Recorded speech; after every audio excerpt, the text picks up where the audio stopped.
nosso chefe do Oriente.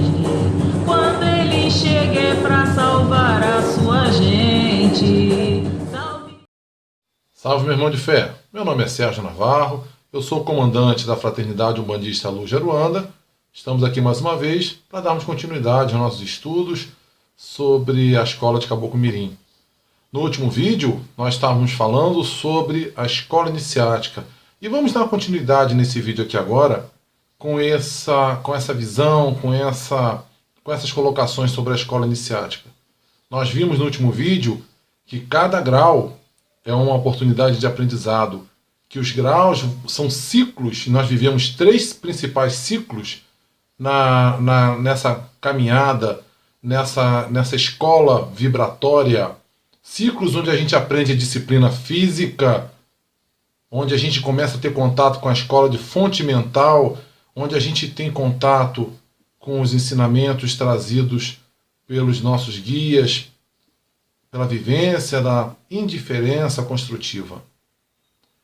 Os graus, nós já colocamos os 7 graus, vou colocar mais uma vez rapidamente, são os graus para os médiuns, as letras e os nomes em Tupi-Guarani, para as entidades, pela vibração de cada entidade, da maneira que cada entidade trabalha. Pois bem, nós precisamos entender que entrar numa escola iniciática é transformação, é entrega, é vivência, não é observação, não é ficar à distância, é entrar de corpo e alma, é viver plenamente a experiência. Isso é do âmago da gente, nós entramos de corpo e alma nessa experiência. É uma experiência transformadora.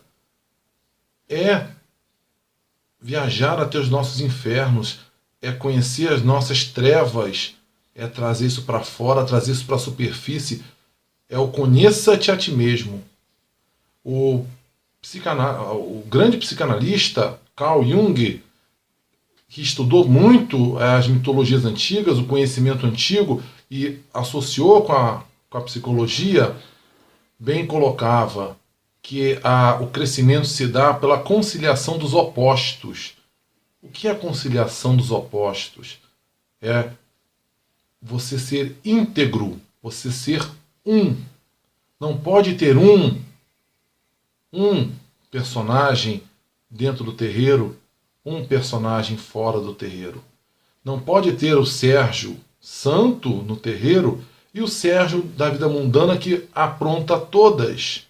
Não existe lugar, isso é esquizofrenia, isso é brincar de ser santinho, é um verniz, e isso não é transformação.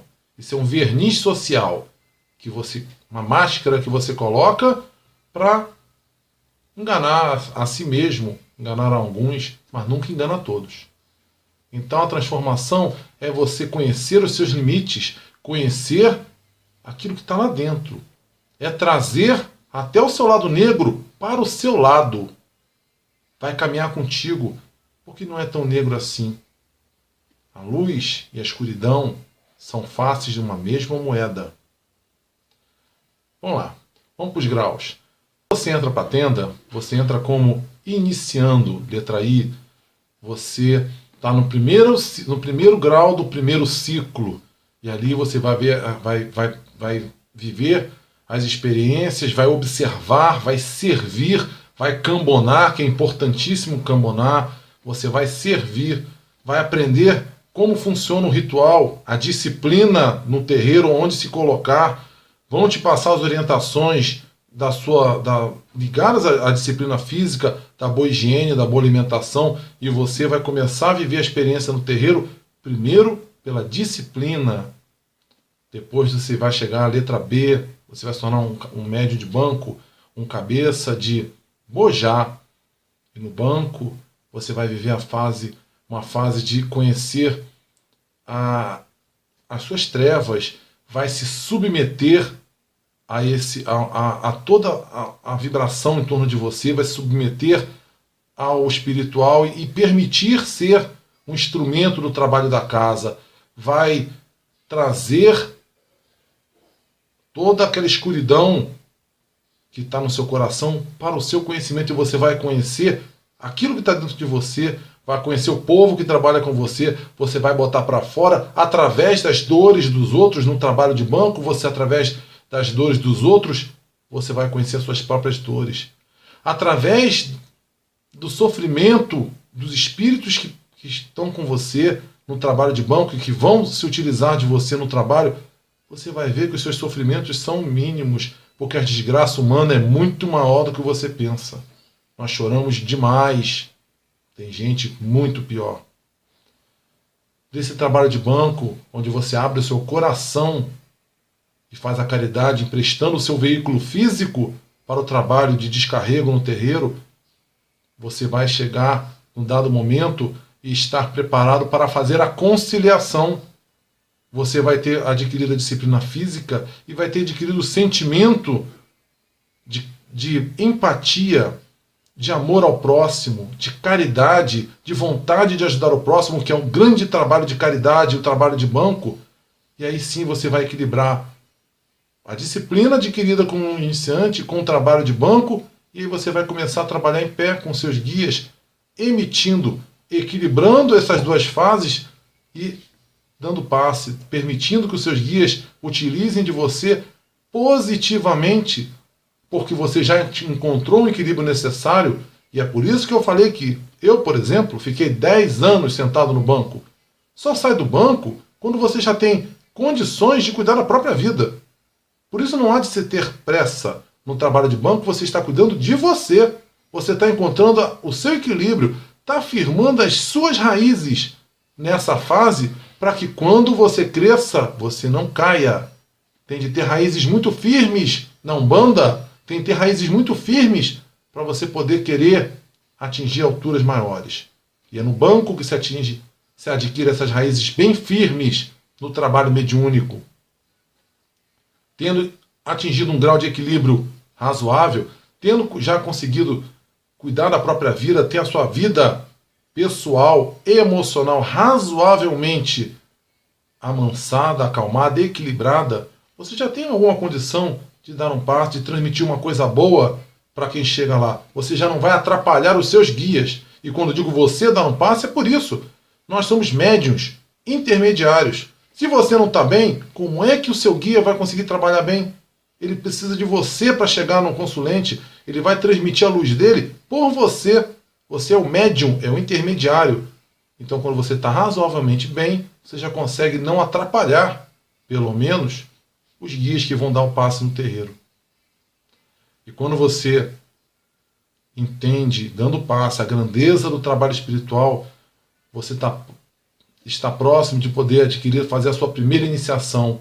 Você vai ser convidado a adentrar a escola sacerdotal, a se formar como sacerdote, participar da parte daqueles que preparam os médios que chegam na casa, aqueles que conduzem o trabalho espiritual de alguma maneira, que é o ciclo seguinte, que são os abarés, abarés mirins, abarés e abarés guaçus. Esses são os que conduzem o trabalho espiritual da casa, cada um na sua vibração. E aí sim você vai fazer o primeiro juramento e pode vir se tornar, depois de alguns anos, um cabeça de abaré mirim, porque você já vai ter adquirido a disciplina necessária, a estabilidade necessária para o trabalho. E aí, como a cabeça de abaré mirim, você vai trabalhar ainda no passe, vai trabalhar junto ao consulente, vai trabalhar firmando a casa que você participa e aprendendo sempre. Na fase seguinte, nesse novo ciclo, de forma semelhante, análoga ao que você viveu no primeiro ciclo, vem os cabeças de abaré, que são o grau das águas, os graus de Mamãe Iemanjá, de Mamãe Oxum, a vibração de amor, a vibração do amor espiritual, o amor divino. E é uma fase das mais importantes no terreiro, uma das fases onde o médium adquire a consciência espiritual, a integração, e o coração transborda de emoção pelo contato com o plano espiritual maior, das intercessoras do divino, pela vibração das águas das mães intercessoras com o Pai maior. E é nesse contato, nessa fase tão importante, que o médium se vai saber se vai seguir até um grau de comando ou não. Porque, como eu disse, não há essa necessidade de todo mundo quer ser comandante. Não há essa necessidade. Nesse grau de abaré, esse grau de amor, é dos mais fundamentais na tenda. Que os médios saibam aproveitar bem esse grau de abaré. Tendo passado por esse grau de abaré, os médios chegarão a Abaré-Guaçu, serão cabeças de Abaré-Guaçu. E novamente, de forma análoga ao que eu disse lá no médio de terreiro, vão estar em equilíbrio, vão estar equilibrando a vibração da disciplina com a vibração do amor. Amor e disciplina equilibrados. Não há de se ser um quartel, não há de se ter só benevolência, só tudo pode. É o equilíbrio entre o amor e a disciplina que se consegue uma pessoa equilibrada. Há momentos que o amor é a palavra-chave. Há momentos em que a disciplina é necessária, mas nada pode ser exacerbado. E no grau de Abaré-Guaçu já vai ter se encontrado esse equilíbrio e o médium vai estar pronto para um contato, para os aprendizados maiores do comando, de comandar. O Abaré-Guaçu, o cabeça de Abaré-Guaçu e o Abaré-Guaçu de uma tenda no tempo de seu Benjamim, eram os comandantes das filiais. O Abaré-Guaçu até hoje equivale ao pai pequeno de uma tenda. Ele é fundamental numa tenda. Ele é o executivo da tenda, ele que está lá levando a vibração do comando até os graus seguintes. É fundamental e muito comandante perdeu o valor do Abaré-Guaçu, não tem noção da função do Abaré-Guaçu. O Abaré-Guaçu na Umbanda popular, longe da tenda mirim, é o pai pequeno. Não há necessidade de todo mundo ser CCT para valorizar, para dizer que ele é importante na tenda. O Abaré-Guaçu no tempo da tenda mirim, no tempo de seu Benjamim, era o comandante das filiais. Era o cabeça de Morubixaba nas filiais. Era quem estava no nível mais alto nas filiais. E tantos cabeças de Abaré-Guaçu receberam entidades lindíssimas que nós lembramos até hoje, numa egrégora de luz tão poderosa como o seu Caiçara, como o seu Calmaria, como o Rompimato, como tantos Sete Flechas, Tupinambás, tantas entidades lindas que trabalharam junto a Caboclo Mirim, que eram seu Tupiniquim, olha, tantas entidades lindas que trabalharam em cabeça de Abaré-Guaçu, porque eram os comandantes das filiais. Então Abaré-Guaçu é aquele que transmite no lado masculino e no lado feminino, que levam a energia que vem do Morubixaba, levam para a tenda. Cada um é um braço do seu Morubixaba e leva para a tenda a vibração do comando. E para aqueles que têm missão de comandar uma tenda, aqueles médios que têm a missão de abnegação, de entrega, de vivência total, porque não é fácil ser comandante, não é botar letra no braço, não é ter dinheiro para bancar as despesas da tenda, não é ter uma família que vai ajudar. Ser comandante é uma missão de uma vida. Então, é muito mais difícil do que simplesmente montar a tenda. É muito mais difícil do que botar letra no braço. É uma experiência de vida, é uma missão. Quando se chega a comandante, chefe de terreiro, um cabeça de Morubixaba, esse é, naquele momento, o sol daquela comunidade, o ponto central, o ponto focal. Não à toa, o ponto na cabeceira é apenas um ponto na cabeceira. O ponto do Morubixaba, não é de um Morubixaba, é do Morubixaba. É um Morubixaba numa tenda. Ele é o ponto focal, da onde as esferas maiores da espiritualidade transmitem àquela comunidade a vibração do Cristo, a vibração maior. Não se divide isso. É focado num ponto, no Morubixaba da tenda. É ele que transmite a vibração para aquela comunidade. Cada casa deveria ter um Morubixaba. Cada casa ou cada filial, mas cada comunidade religiosa deveria ter um Morubixaba. E aí ele transmite para os seus filhos e ele vai ser a inspiração para os seus filhos crescerem. O sol que vai irradiar vida para o terreiro. O cabeça de Morubixaba já está no terceiro ciclo. Lembra que eu falei dos ciclos? Ser um cabeça de Morubixaba, ser um CCT, é o primeiro grau do terceiro ciclo. Perceberam? Ninguém chegou a lugar nenhum porque se tornou cabeça de Morubixaba. É apenas o primeiro grau de um ciclo muito maior. É algo semelhante com o Karatê, se eu não me engano, é o Karatê, onde você chega à faixa preta, mas você tem faixa preta do primeiro Dan, segundo Dan, terceiro Dan. Você continua se desenvolvendo como faixa preta. Se tornar um cabeça de Morubixaba não é o fim da linha para ninguém. É o começo. O começo de uma missão duríssima, difícil, de entrega de vida e de morte. É lidar com a vida e com a morte. Com a passagem desse plano para outro. Será que todos estão preparados para a morte? Então, que fique aqui o toque, que fique aqui as nossas reflexões. Aqui num vídeo, num pequeno espaço de tempo, é o que eu podia dizer.